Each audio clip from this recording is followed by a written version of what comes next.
G'day, I'm Chad Neylon. I'm one of the pit reporters for Supercars, but also get to go up into the commentary box and call the support races as well as hosting the press conferences.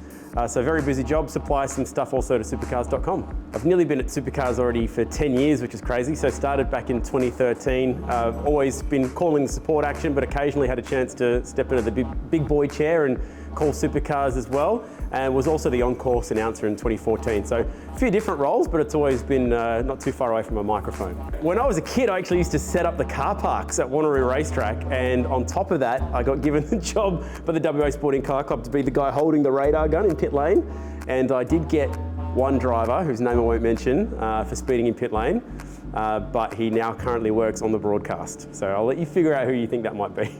My preparation has always been pretty much focused around my laptop and my notes. So I bring a laptop with me into the commentary box and it's loaded with everything that I need. So if I'm going to call, say, the Dunlop Series, I can click on a profile for Tyler Everingham. I've got his age, where he was born, what he's raced in the past, what he's won, and I update that after every single event. I do that for every driver of every category that I commentate.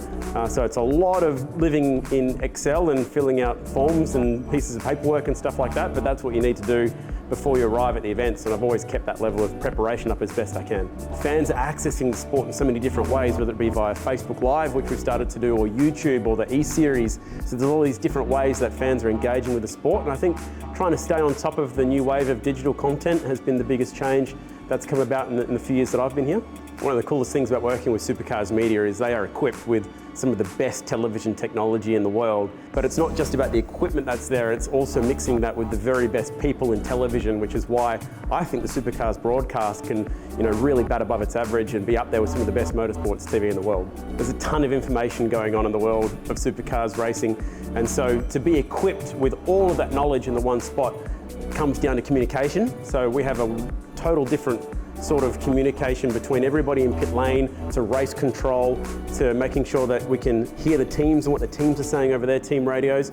We have statisticians who work in the commentary box. Everyone's queued in together, and that level of communication is ultimately what equips us to be able to get all that knowledge and information together. Amazing, major moments can happen in a heartbeat, whether it be the last lap of Bathurst or the first lap at the bend. You never know what's going to happen, and you need to be ready for all sorts of situations and all weather. We can have red flags, you can have thunderstorms, anything can happen in live television. You need to be ready for it.